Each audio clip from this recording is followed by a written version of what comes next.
Thank you for joining us here on our weekly Flourishing Fridays podcast. And in today's episode, I'm going to be chatting as usual with Julia Tew of the Circular Stage. And apparently she's going to be getting us up close and personal with some of the creatures, great and small, that inhabit this planet with us. Over to you, Julia. Welcome back. Thank you. Thanks, Ian. Always good to be here. And yep, you're absolutely right. Today I'm going to be sharing some fascinating facts on the cutest and the crawliest little critters out there, and also how our level of flourishing is in fact linked to their level of flourishing. But first, I think you already know how I'm going to begin this podcast, and that is with a story, of course. So, once upon a time, there was a little girl who was lucky enough to grow up in a family home that was surrounded by a big garden. And in that garden lived all manner of creatures, birds and insects, lizards and shrews, moles, mice, and even the occasional grass snake. And this little girl loved spending lazy weekends and long school holidays outside in the garden, exploring every shady corner, climbing every climbable tree, and discovering all the best hidey holes for reading her favorite book, or escaping her older brother and his friends, or hosting a teddy bear's picnic inside an overgrown hedge with a handful of biscuits stolen from the kitchen.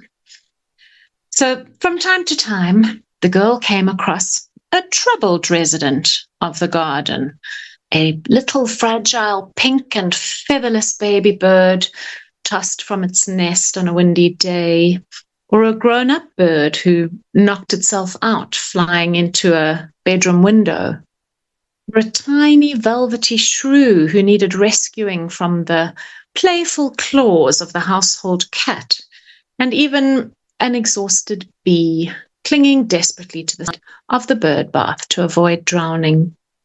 These were special times for the little girl, springing into action without hesitation to convert old shoe boxes into emergency incubators, to tend gently to tiny wounds, and to dig in the compost heap or in the rotting wood stack to find worms and larvae to feed hungry little souls. Nothing made her heart happier than to release a recovered patient back into the garden, to sing its gratitude from the top of a tree, or wave a brief farewell with its tail as it scuttled back into the rockery. But these were also often rather sad times. Scattered around the little girl's garden were countless tiny graves, occasionally marked with a wooden cross made of ice lolly sticks glued together, but always watered with the salty tears of a broken-hearted little girl who had gone to bed praying for a miraculous recovery, but awoke to the lifeless body of the gentle creature she had cared for so deeply. And like most little girls over the years, this little girl grew up and eventually left the family home and the garden she'd spent so much time in. And today she has a lot of grown-up responsibilities, like a job and a family of her own, with children to raise and a household to run. She also has a garden, not an enormous one, but she still loves spending time sitting under a tree or lying on the cool grass and looking up at the wandering clouds. And every now and then she comes across a troubled resident, her assistance needed once more. She scoops up tiny geckos who've wandered onto the hot patio and need relocating to the safety of a shady nook. On sweltering summer days, she puts out juicy apples for the thirsty birds and the hardworking bees, making sure the bird bath is topped up with cool water. She picks up fallen nests and puts them securely back where they belong. And she greets the rain spiders moving indoors when there's a big storm brewing. She read a book once about past lives and reincarnation, about choosing our next world through what we learn in this one. And she hoped with all her heart that the world to come could be filled with many kindnesses, with gentle acts of care and compassion, and that if she were ever reborn as a lowly lizard or a flightless baby bird, that the person who found her would feel compelled to rescue her little soul, to tend to any wounds, and to deposit her safely back where she belonged. This, she decided, was a good way to live. The end. So, Ian, what are your thoughts on today's little story? First of all, I think your children were incredibly fortunate to have you read them bedtime stories at night. You've got a way of doing this. You did it last week as well. I always forget to switch on the microphone afterwards because I get carried away. But yes, she sounds like such a lovely little girl, and I wish we had more of these little girls, out there, kids caring for nature so much, because nowadays they're more in tune with other things than nature. I suppose you get, in the countryside, you still get children doing this, caring for birds and all that stuff, but I think nowadays the kids spend way less time outside, and they're more worried about their next computer game or whatever game fix, or the cheats for the game or whatever. I don't know.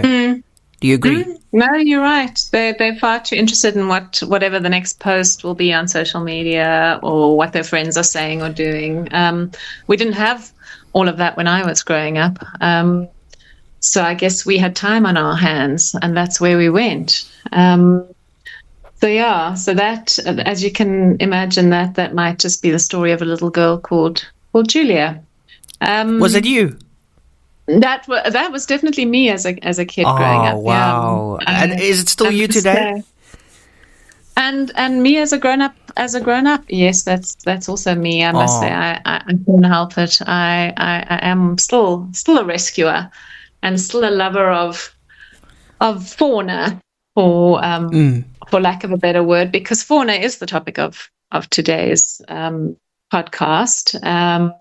Fauna being the groups of animals that inhabit our world, our ecosystems, our gardens. And fauna can be found, as you can imagine, on the land, in the water, in the skies. But what is truly mind-blowing is just how diverse our fauna is, and also the role that's played by fauna and flora and fungi, as we've talked about before, in the flourishing of every living thing on this planet that we call Earth. And fauna, I realize, is maybe a bit of an old-fashioned word, and it's a curious sounding word, and I wanted to know more about it. I don't know if you know where the word fauna comes from, Ian. No. Will you tell us? No. I will tell you. So I had to look it up, obviously, and it comes from ancient Roman mythology, where fauna was the Roman goddess of fertility and wildlife, and she embodied the untamed beauty of the natural world and was believed to be either the wife, the sister, or the daughter of the Roman god Faunus. And she was also closely associated with Bona Dea, the Roman goddess of fertility, healing, and women. And I just thought that was so lovely. And then I just kept going as usual. And seeing as we're talking about terminology, there are different kinds of fauna, usually categorized according to their size. So we get megafauna, which are our large land animals that are visible to the naked eye. We get avifauna, which are birds. We get aquatic fauna or aquafauna, which live in the water. And then we get all the tiny little creatures and microscopic organisms that fall under terms like mesofauna, macrofauna, meiofauna, and microfauna. There's even a category called cryptofauna, which covers those mystical, mythical, and legendary creatures like your Loch Ness Monster or your Yeti or Bigfoot that have been rumored to exist but haven't been proven scientifically to exist. So now you know about cryptofauna.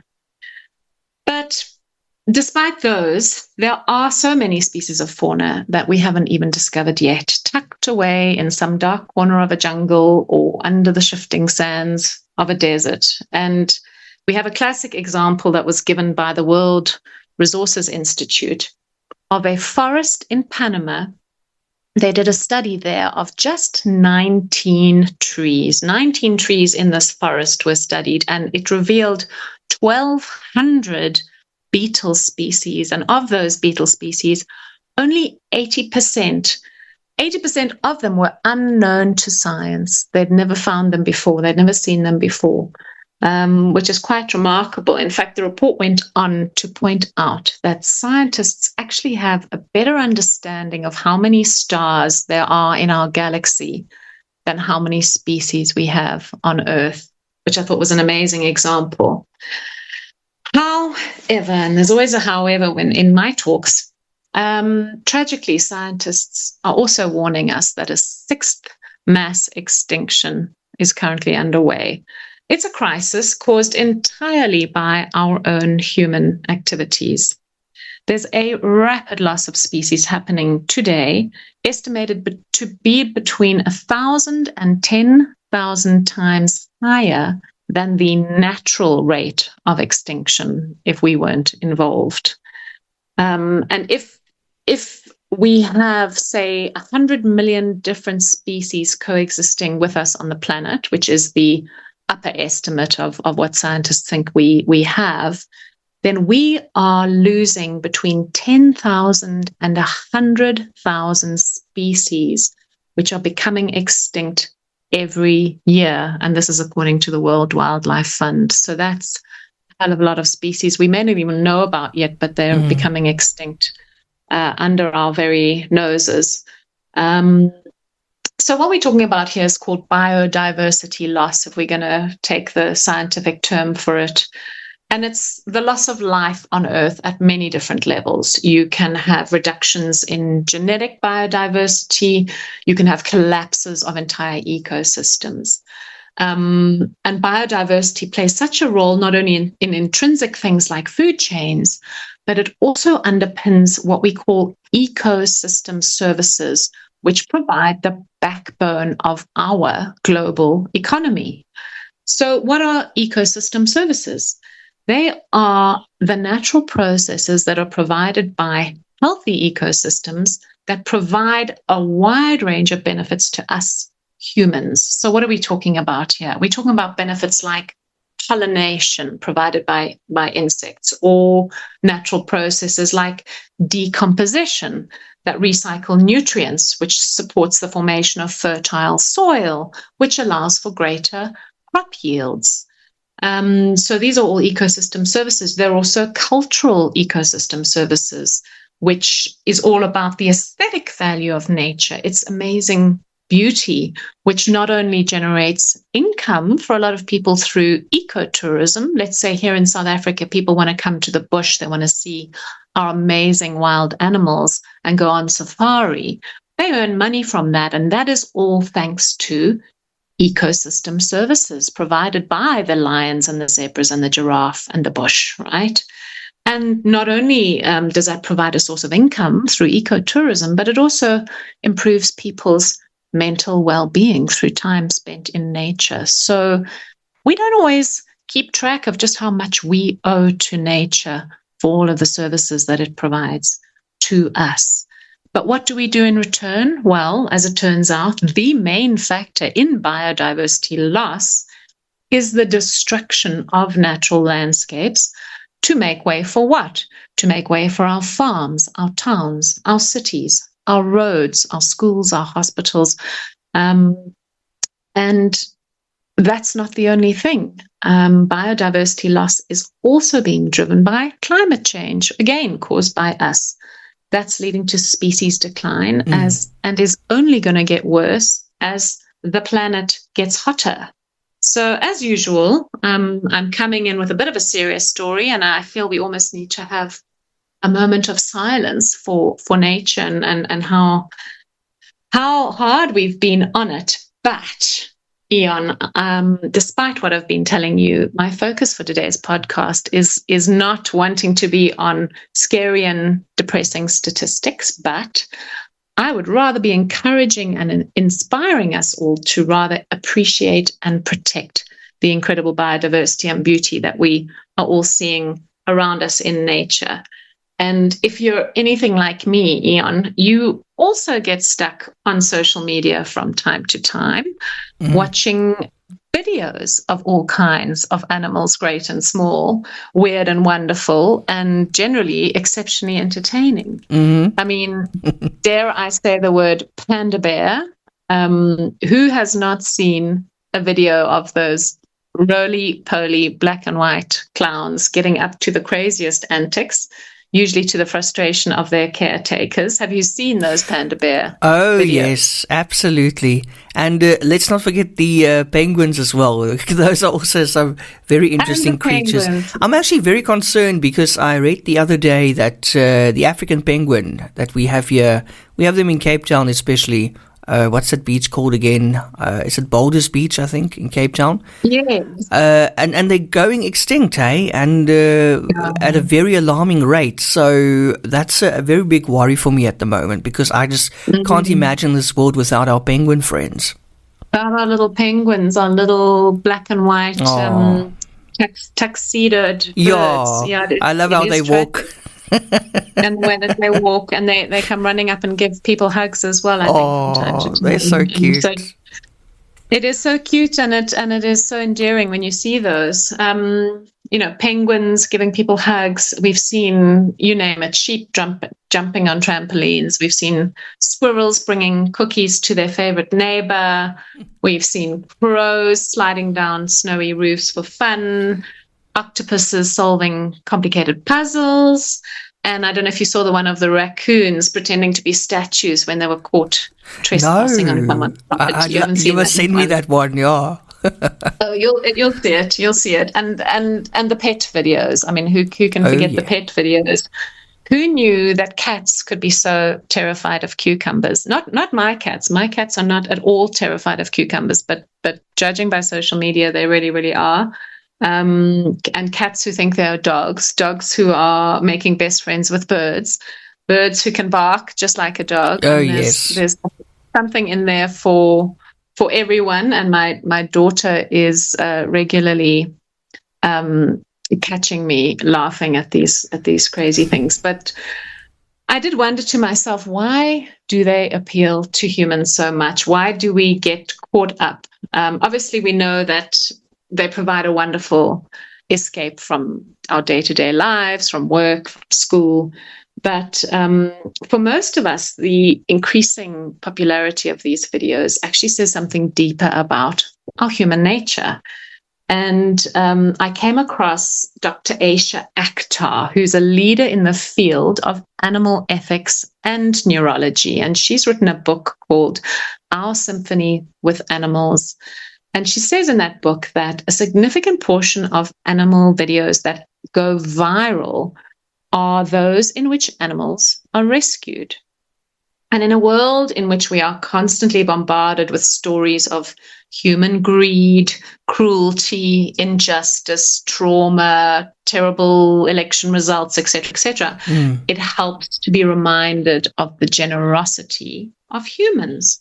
So why do we love to read about, to hear, to see other people being kind to animals? Because we are, in fact, neurologically wired to empathize with animals, says Dr. Akhtar. Violence against animals actually goes against our inherent nature. And in equal measure, the love that we give to animals biologically reverberates back to us. So when we include animals in our circle of empathy, she says, we not only liberate the animals, but we're also liberating ourselves. So does that ring true for you, Eon? Have you had any liberating or life-changing experiences with animals before? Apart from some really nice pets that I've had, and I still have a very nice pet.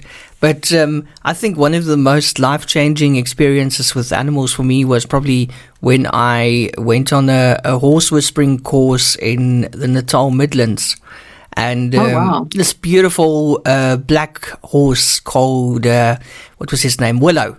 And wow, it was just amazing how he responds to how you are feeling, and all that kind of stuff, and just building trust with the horse. Obviously, he didn't ride on Willow, but it was amazing, the trust and everything, and yeah, it was just bonding with him for an entire day. So I still miss Willow so much, to be honest. Wow. Yeah. That is an amazing experience. I've never done that before, but it just Julia. sounds incredible. I believe horses they play such an important role in healing, and they are such wonderful, comforting, accepting, healing animals, as I think many animals probably are if we get to know them. So what an amazing experience. Yeah, and incredibly intelligent. I mean, the lady at the horse whispering camp said to me, well, she said to all of us that sometimes they have, groups of people coming there, from companies, just coming for like team building stuff. And then usually the horses respond to, those who are rude at the office. They actually move away from those people who aren't well liked in the office, and then the people are always like, completely astounded. How did the horse know that he's an a-hole? And somehow the horses know. Just picks up. I think that was so remarkable. Wow. Yeah. Oh, you are so lucky, and they are so perceptive. They truly are. I think some dogs and cats are much the same. Yeah. I feel sorry for people who haven't ever been able to have a relationship with animals. I mean, it can be a privileged thing for sure, and having pets is a privilege in a way. But one of the benefits of our online lifestyle is that there are so many movies and documentaries available and books actually that can have a profound ability to allow us to see into the lives of animals and to connect with them kind of on a more emotional level. Because a lot of these movies and books and things do show us that animals are, as you say, complex, sentient beings. They do have feelings, motivations, personalities. And when we start spending time with them, we actually start seeing life through their eyes, which helps us to feel more empathetic towards them. I just remember talking about that little girl in the garden. One of the books I used to love reading in the garden was Charlotte's Web by E.B. White. I don't know if you ever read it. For those who never did, it's all about Wilbur, a livestock pig, and Charlotte, this wise and selfless spider who shared his barn. And spoiler alert, I guess she ends up saving his life but losing hers. And I cried my eyes out at the end of that book every time I read it, because it just shows how beautiful those animal characters are with their emotional feelings and their inner lives, their hopes and their fears. And another one, and I'm maybe aging myself here, was the movie Babe that was so popular. Yes. Did you watch that one? That was about 1995. Yes. I was probably like 6 years old then, but I still remember it so well. We went to see it in the cinema. Was such a sweet one. Also beautiful about a pig movie. For those who are too young to ever remember that. And this pig Babe actually dreams of being a sheepdog one day, which is very sweet, but also narrowly escapes being slaughtered for Christmas dinner. And there's such a lovely story associated with that movie, because the actor James Cromwell, who played the owner of Babe, he was the farmer, he was so moved during the filming of Babe they had real life animals, and then I think they also had some animation, that after the movie, he actually took the decision to stop eating all animal products. Wow. And James Cromwell, actually, he's now today quite a well-known vegan activist. Wow. He supports the Veganuary campaign.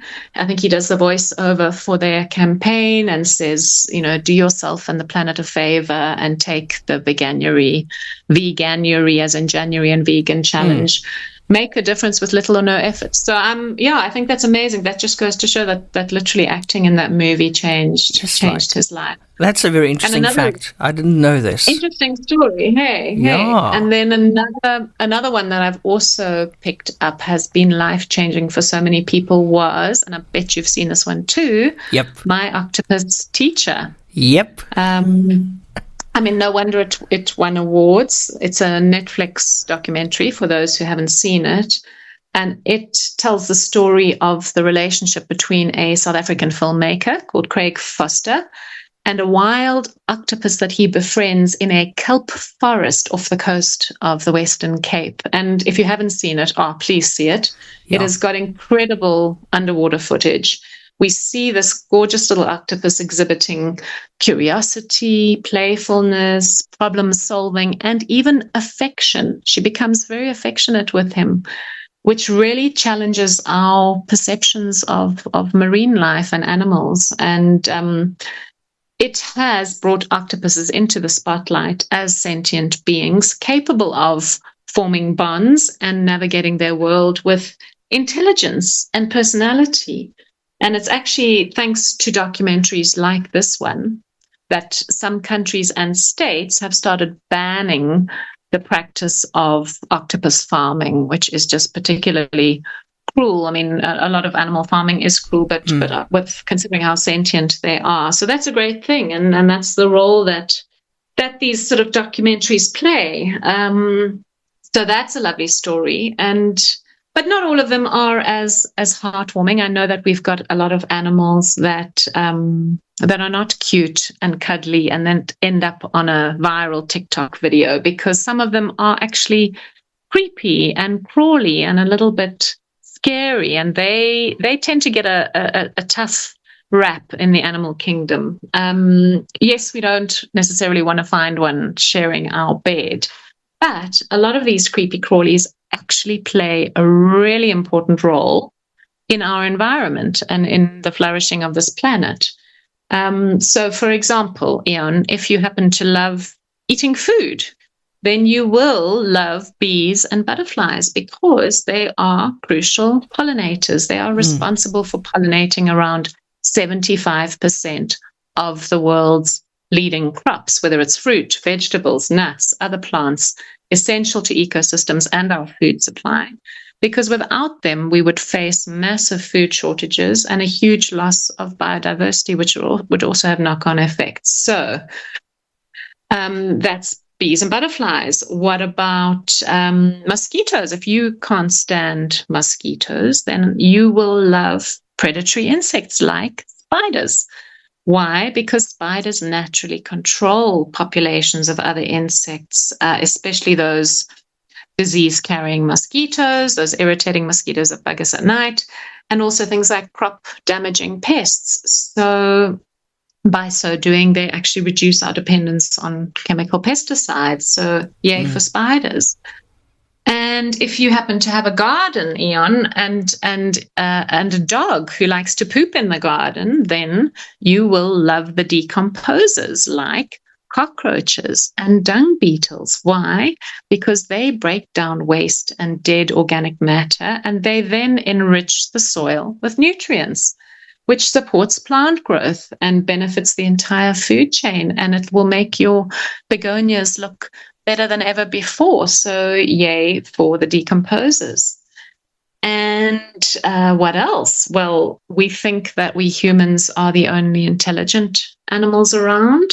Well, think again, because studies have shown that even tiny little bees can learn to pull strings to access food and then go and teach the skill to other bees, which demonstrates complex social learning and communication. Wow. Bees can also distinguish between different human faces. They can recognize you.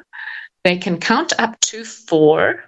They even understand the concept of 0, which is a particularly surprising feat for an insect with the brain the size of a poppy seed. Sure. So we love those bees. And you think that you talked about me being a parent and reading stories to my kids when they were growing up. Well, do you think us humans are necessarily the best parents? Think again.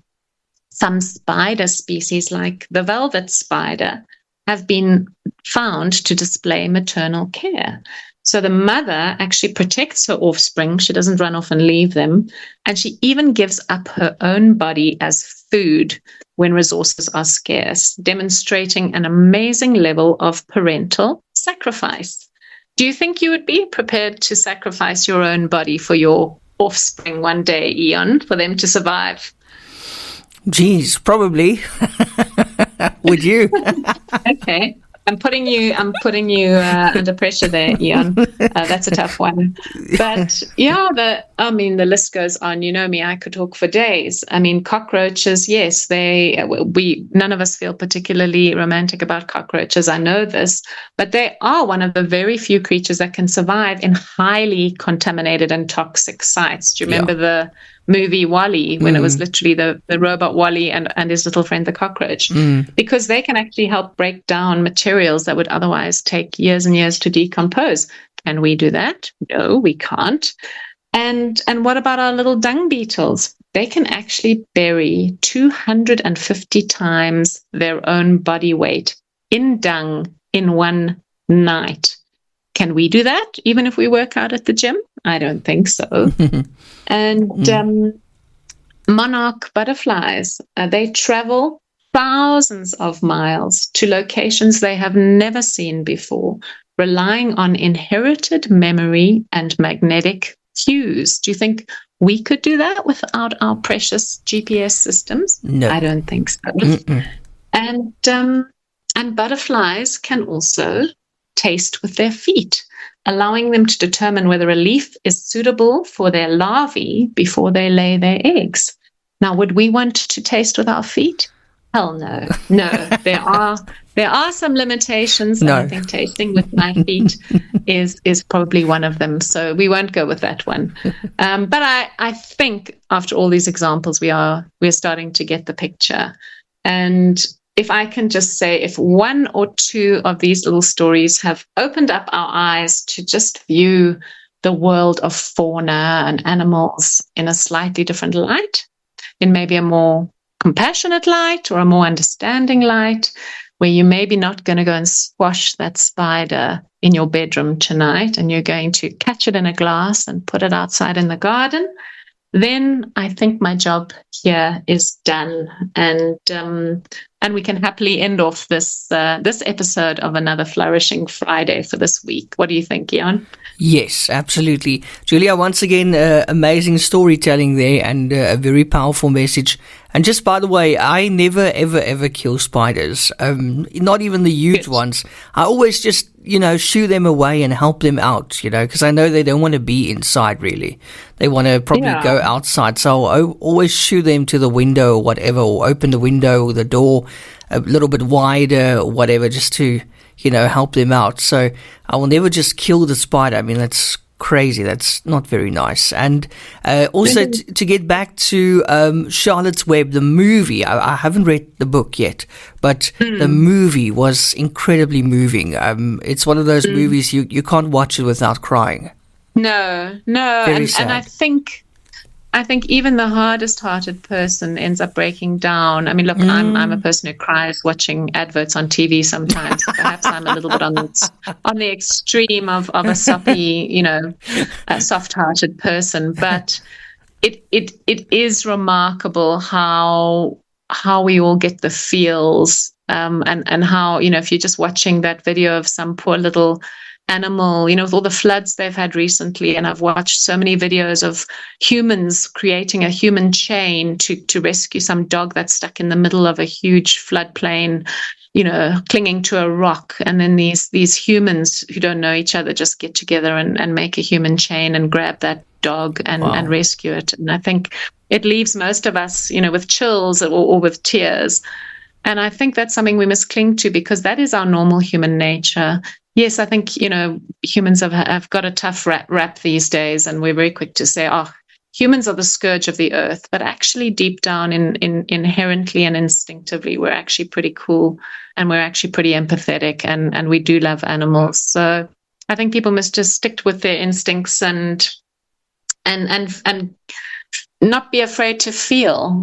We've hardened our hearts in many ways, so I think we must open them up and be vulnerable to allowing us to love animals and love each other. And there we go. And there is my little message for the day. Lovely message. Just quickly before we say goodbye, I was watching a weaver the other day from my bedroom window, and watching how this weaver is building the nest. They're busy little guys.